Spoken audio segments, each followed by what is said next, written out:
Un gran honor darle la bienvenida al señor presidente Javier Milei. Como ya lo sabemos, él es el presidente recientemente electo en elecciones libres de Argentina y es en realidad su primer viaje hacia un país extranjero luego de su elección. Primeramente quisiera felicitarle por su elección. Igualmente quisiera felicitar a su hermana, quien ha gestionado su campaña electoral. A veces la gente podrá quizás tener una visión un poco más radical de usted. Sin embargo, usted ha influido y le ha dado un nuevo espíritu a Argentina, haciendo que Argentina se conecte mucho más con las empresas libres, actividades empresariales, y también usted ha traído a Argentina de vuelta al Estado de Derecho. Así que tenemos a distintas personalidades y a una persona interesante que escuchar. Le vamos a escuchar luego de darle una cordial bienvenida al Foro Económico Mundial.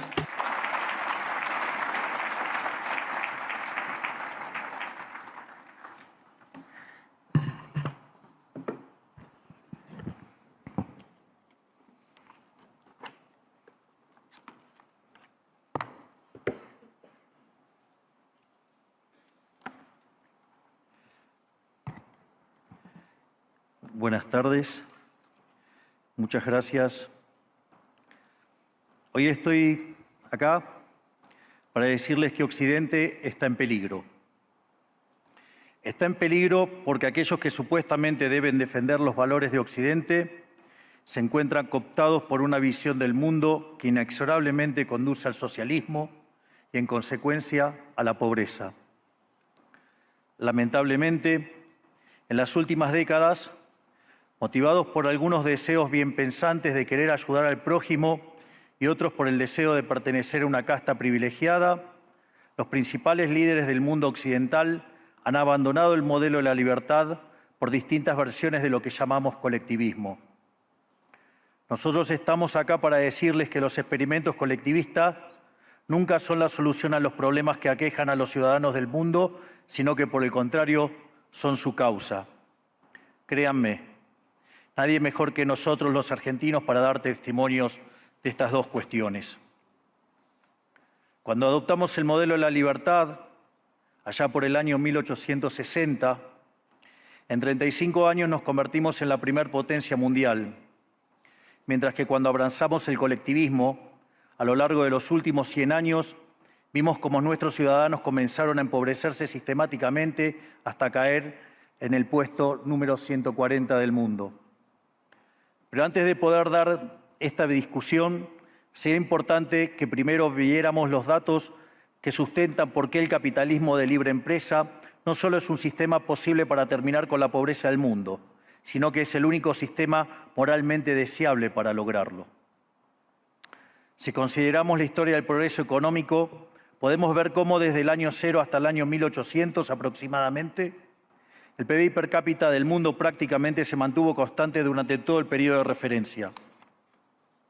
Si uno mira un gráfico de la evolución del crecimiento económico a lo largo de la historia de la humanidad, uno estaría viendo un gráfico con la forma de un palo de hockey, una función exponencial que se mantuvo constante durante el 90% del tiempo y se dispara exponencialmente a partir del siglo XIX. La única excepción a esta historia de estancamiento se dio a finales del siglo XV con el descubrimiento de América. Pero salvando esta excepción, a lo largo de todo el periodo entre el año 0 y el año 1800, el PBI per cápita a nivel global se mantuvo estancado. Ahora bien, no solo que el capitalismo generó una explosión de riqueza desde el momento que se adoptó como sistema económico, sino que, si uno analiza los datos, lo que se observa es que el crecimiento se viene acelerando a lo largo de todo el periodo. Durante todo el periodo comprendido entre el año 0 y el 1800, la tasa de crecimiento del PBI per cápita se mantuvo estable en torno al 0,02% anual, es decir, prácticamente sin crecimiento. A partir del siglo XIX, con la Revolución Industrial, la tasa de crecimiento pasa al 0,66%. A ese ritmo, para duplicar el PBI per cápita, se necesitarían crecer durante 107 años. Ahora bien, Si observamos el periodo entre 1900 y 1950, la tasa de crecimiento se acelera al 1,36% anual. Ya no necesitamos 107 años para duplicar el PBI per cápita, sino 66. Y si tomamos el periodo comprendido entre 1950 y el año 2000, vemos que la tasa de crecimiento fue de 2,1% anual, lo que derivaría en que en solo 33 años podríamos duplicar el PBI per cápita del mundo. Esta tendencia, lejos de detenerse, se mantiene viva aún hoy. Si tomamos el periodo entre el año 2000 y el 2023, la tasa de crecimiento volvió a acelerar el 3% anual, lo que implica que podríamos duplicar nuestro PBI per cápita en el mundo en tan solo 23 años. Ahora bien, cuando se estudia el PBI per cápita desde el año 1800 al día de hoy, lo que se observa es que luego de la revolución industrial, el PBI per cápita mundial se multiplicó por más de 15 veces, generando una explosión de riqueza que sacó de la pobreza al 90% de la población mundial. No debemos olvidar nunca que para el año 1800, cerca del 95% de la población mundial vivía en la pobreza más extrema, mientras que ese número cayó al 5% para el año 2020, previo a la pandemia. La conclusión es obvia. Lejos de ser la causa de nuestros problemas, el capitalismo de libre empresa como sistema económico es la única herramienta que tenemos para terminar con el hambre, la pobreza y la indigencia a lo largo y a lo ancho de todo el planeta. La evidencia empírica es incuestionable. Por eso, como no cabe duda de que el capitalismo de libre mercado es superior en términos productivos, la doxa de izquierda ha atacado al capitalismo por sus cuestiones de moralidad, por ser, según ellos, dicen sus detractores, que es injusto. Dicen que el capitalismo es malo porque es individualista y que el colectivismo es bueno porque es altruista, con la ajena. Y en consecuencia bregan por la justicia social. Pero este concepto que en el primer mundo se ha puesto de moda en la última época, en mi país es una constante del discurso político desde hace más de 80 años. El problema es que la justicia social no es justa, sino que tampoco aporta al bienestar general. Muy por el contrario, es una idea intrínsecamente injusta, porque es violenta. Es injusta porque el Estado se financia a través de impuestos y los impuestos se cobran de manera coactiva. ¿O acaso alguno de nosotros puede decir que paga los impuestos de manera voluntaria? Lo cual significa que el Estado se financia a través de la coacción y que a mayor carga impositiva, mayor es la coacción, menor es la libertad. Quienes promueven la justicia social parten de la idea de que el conjunto de la economía es una torta que se puede repartir de una manera distinta. Pero esa torta no está dada, es riqueza que se va generando en lo que, por ejemplo, Israel Kirzler llama un proceso de descubrimiento de mercado. Si el bien o servicio que ofrece una empresa no es deseado, esa empresa quiebra a menos que se adecúe a lo que el mercado le está demandando. Si genera un producto de buena calidad a un buen precio atractivo, le va a ir bien y va a producir más. De modo que el mercado es un proceso de descubrimiento en el cual el capitalista encuentra sobre la marcha el rumbo correcto.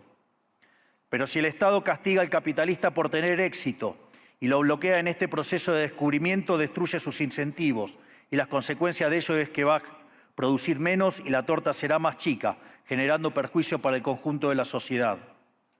El colectivismo, al inhibir estos procesos de descubrimiento y al dificultar la apropiación de lo descubierto, ata al emprendedor de las manos y le imposibilita producir mejores bienes y ofrecer mejores servicios a un mejor precio. ¿Cómo puede ser entonces que desde la academia, los organismos internacionales, la política y la teoría económica se demonice un sistema económico que no solo ha sacado de la pobreza más extrema al 90% de la población mundial y lo hace cada vez más rápido, sino que además es justo y moralmente superior? Gracias al capitalismo de libre empresa, hoy el mundo se encuentra en su mejor momento. No hubo nunca en toda la historia de la humanidad un momento de mayor prosperidad que el que vivimos hoy. El mundo de hoy es más libre, más rico, más pacífico y más próspero que en cualquier otro momento de nuestra historia. Esto es cierto para todos, pero en particular para aquellos países que son libres, donde respetan la libertad económica y los derechos de propiedad de los individuos. Porque aquellos países que son libres son 12 veces más ricos que los reprimidos. El decil más bajo de la distribución de los países libres vive mejor que el 90% de la población de los países reprimidos.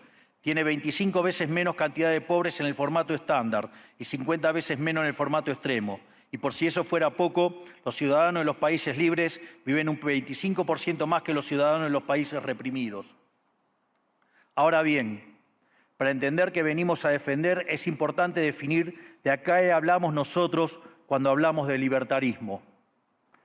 Para definirlo, retomo las palabras del máximo prócer de las ideas de la libertad de Argentina, el profesor Alberto Venegas Lynch, dijo que dice: el libertarismo es el respeto irrestricto del proyecto de vida del prójimo, basado en el principio de no agresión y en defensa del derecho a la vida, a la libertad y a la propiedad, cuyas instituciones fundamentales son la propiedad privada, los mercados libres de intervención estatal, la libre competencia, la división del trabajo y la cooperación social, donde solo se puede ser exitoso sirviendo al prójimo con bienes de mejor calidad a un mejor precio. Dicho de otro modo, el capitalista, el empresario exitoso, es un benefactor social que, lejos de apropiarse de la riqueza ajena, contribuye al bienestar general. En definitiva, un empresario exitoso es un héroe. Este es el modelo que nosotros estamos proponiendo para la Argentina del futuro. Un modelo basado en los principios fundamentales del libertarismo, la defensa de la vida, de la libertad y de la propiedad.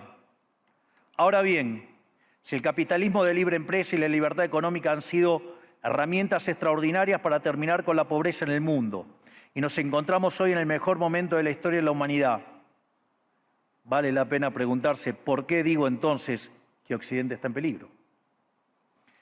Digo que Occidente está en peligro justamente porque en aquellos países que deberíamos defender los valores del libre mercado, la propiedad privada y las demás instituciones del libertarismo, sectores del establishment político y económico, algunos por errores en su marco teórico y otros por ambición de poder, están socavando los fundamentos del libertarismo, abriéndole las puertas al socialismo y condenándonos potencialmente a la pobreza, a la miseria y el estancamiento. Porque nunca debe olvidarse que el socialismo es siempre y en todo lugar un fenómeno empobrecedor, que fracasó en todos los países que se intentó. Fue un fracaso en lo económico, fue un fracaso en lo social, fue un fracaso en lo cultural y además asesinó a más de 100 millones de seres humanos. El problema esencial de Occidente hoy es que no solo debemos enfrentarnos a quienes, aún luego de la caída del muro y la evidencia empírica abrumadora, siguen bregando por el socialismo empobrecedor, sino también a nuestros propios líderes, pensadores y académicos que, amparados en un marco teórico equivocado, socavan los fundamentos del sistema que nos ha dado la mayor expansión de riqueza y prosperidad de nuestra historia. El marco teórico al que me refiero es el de la teoría económica neoclásica, que diseña un instrumental que, sin quererlo, termina haciendo funcional la intromisión del Estado, el socialismo y la degradación de la sociedad. El problema de los neoclásicos es que, como el modelo del que se enamoraron no mapea contra la realidad, atribuyen el error al supuesto fallo del mercado, en vez de revisar las premisas de su modelo. Sobre pretexto de un supuesto fallo de mercado, se introducen regulaciones que lo único que generan es distorsiones en el sistema de precios que impiden el cálculo económico y, en consecuencia, el ahorro, la inversión y el crecimiento. Este problema radica esencialmente en que ni siquiera los economistas supuestamente libertarios comprenden qué es el mercado, ya que si se comprendiera, se vería rápidamente que es imposible que exista algo así como un fallo de mercado. El mercado no es una mera descripción gráfica de una curva de oferta y otra de demanda en un gráfico. El mercado es un mecanismo de cooperación social donde se intercambian voluntariamente derechos de propiedad. Por lo tanto, dada esta definición, hablar de fallo de mercado es un oxímoron. No existe el fallo de mercados. Si las transacciones son voluntarias, el único contexto en el que puede haber un fallo de mercado es si hay coacción. Y el único con la capacidad de coaccionar de manera generalizada es el Estado, que tiene el monopolio de la violencia. En consecuencia, si alguien considera que hay un fallo de mercado, les recomendaría que revisen si hay intervención estatal en el medio.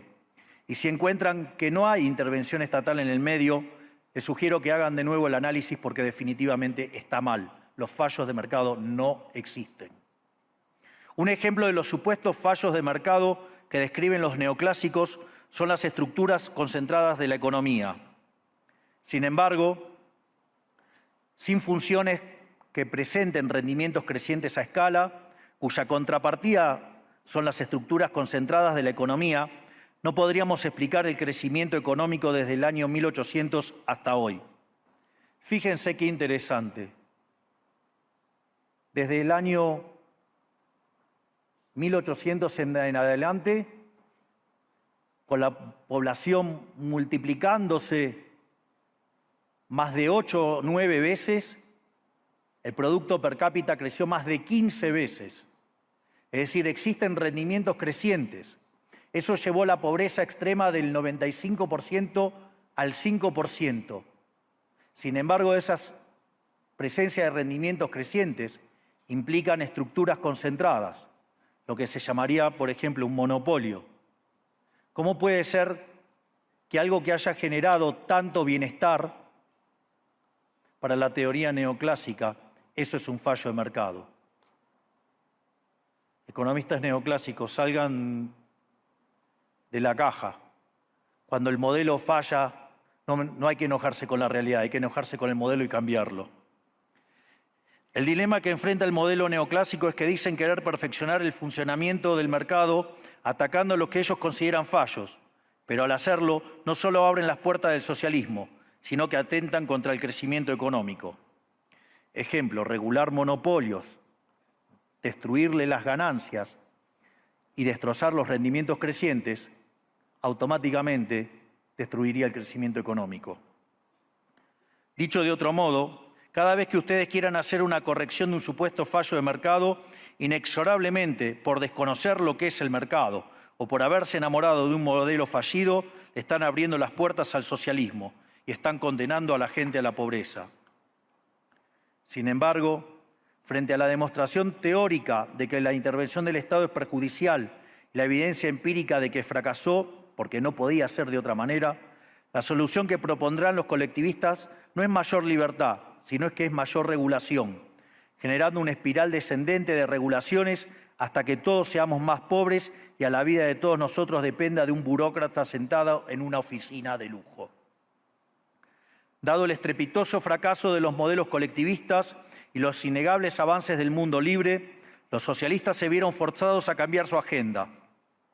Dejaron atrás la lucha de clases basada en el sistema económico para reemplazarla por otros supuestos conflictos sociales igual de nocivos para la vida en comunidad y para el crecimiento económico. La primera de estas nuevas batallas fue la pelea ridícula y antinatural entre el hombre y la mujer. El libertarismo ya establece la igualdad entre los sexos. La piedra fundacional de nuestro credo dice que todos los hombres somos creados iguales, que todos tenemos los mismos derechos inalienables otorgados por el Creador, entre los que se encuentran la vida, la libertad y la propiedad. En lo único que devino esta agenda del feminismo radical es en mayor intervención del Estado para entorpecer el proceso económico, darle trabajo a burócratas que no le aportaron nada a la sociedad, sea en formato de ministerios de la mujer o organismos internacionales dedicados a promover esta agenda. Otro de los conflictos que los socialistas plantean es del hombre contra la naturaleza. Sostienen que los seres humanos dañamos el planeta y que debe ser protegido a toda costa, incluso llegando a abogar por mecanismos de control poblacional o en la agenda sangrienta del aborto. Lamentablemente, estas ideas nocivas han pregnado fuertemente en nuestra sociedad. Los neomarxistas han sabido cooptar el sentido común de Occidente. Lograron esto gracias a la apropiación de los medios de comunicación, de la cultura, de las universidades y sí, también de los organismos internacionales. Este último caso es el más grave, tal vez, porque se trata de instituciones que tienen enorme influencia en las decisiones políticas y económicas de los países que integran esos organismos multilaterales. Por suerte, somos cada vez más los que nos atrevemos a levantar la voz, porque vemos que si no combatimos frontalmente estas ideas, el único destino posible es que cada vez vamos a tener más Estado, más regulación, más socialismo, más pobreza, menos libertad y, en consecuencia, peor nivel de vida. Occidente, lamentablemente, ya comenzó a transitar este camino. Sé que a muchos les puede sonar ridículo plantear que Occidente se ha volcado al socialismo, pero solo es ridículo en la medida que uno se restringe a la definición económica tradicional del socialismo, que establece que es un sistema económico donde el Estado es el dueño de los medios de producción. Esta definición debería ser, desde mi punto de vista, actualizada a las circunstancias presentes. Hoy los Estados no necesitan controlar directamente los medios de producción para controlar cada aspecto de la vida de los individuos. Con herramientas como la emisión monetaria, el endeudamiento, los subsidios, el control de la tasa de interés, los controles de precios y las regulaciones para corregir los supuestos fallos de mercado, pueden controlar los destinos de millones de seres humanos. Así es como llegamos al punto en el que, con distintos nombres o formas, buenas partes de las ofertas políticas generalmente aceptadas en la mayoría de los países de Occidente son variantes colectivistas. Ya sea que se declamen abiertamente comunistas, fascistas, nazis, socialistas, socialdemócratas, nacionalsocialistas, demócratas cristianos, keynesianos, neokeynesianos, progresistas, populistas, nacionalistas o globalistas. En el fondo, no hay diferencias sustantivas. Todos sostienen que el Estado debe dirigir todos los aspectos de la vida de los individuos. Todas definen un modelo contrario al que llevó a la humanidad al progreso más espectacular de su historia. Nosotros venimos hoy aquí a invitar a los demás países de Occidente a que retomemos el camino de la prosperidad. La libertad económica, el gobierno limitado y el respeto irrestricto de la propiedad privada son elementos esenciales para el crecimiento económico. Este fenómeno de empobrecimiento que produce el colectivismo no es una fantasía, ni tampoco fatalismo. Es una realidad que los argentinos conocemos muy bien desde hace por lo menos 100 años. Porque ya lo vivimos, ya pasamos por esto, porque como dije antes, desde que decidimos abandonar el modelo de la libertad que nos había hecho ricos, estamos atrapados en una espiral descendente en donde cada día somos más pobres. Esto es, ya lo vivimos nosotros y estamos acá para alertarlos acerca de lo que puede pasar si los países de Occidente, que se hicieron ricos con el modelo de la libertad, continúan por este camino de servidumbre. El caso argentino es la demostración empírica de que no importa cuán rico seas, cuántos recursos naturales tengas, no importa cuán capacitada esté la población, ni cuán educada sea, ni cuántos lingotes de oro haya en las arcas del Banco Central. Si se adoptan medidas que entorpecen el libre funcionamiento de los mercados, la libre competencia, los sistemas de precios libres, si se entorpece el comercio, si se atenta contra la propiedad privada, el único destino posible es la pobreza. Por lo tanto, para finalizar, quiero darles un mensaje a todos los empresarios aquí presentes y a los que no están, pero nos están siguiendo desde todas partes del planeta. No se dejen amedrentar ni por la casta política ni por los parásitos que viven del Estado. No se entreguen a una clase política que lo único que quiere es perpetuarse en el poder y mantener sus privilegios.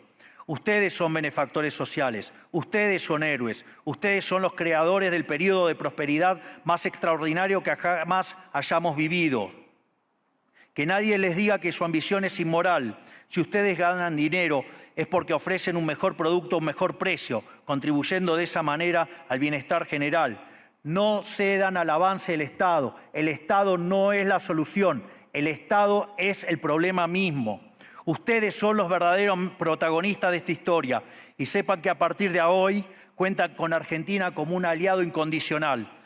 Muchísimas gracias y ¡viva la libertad, carajo!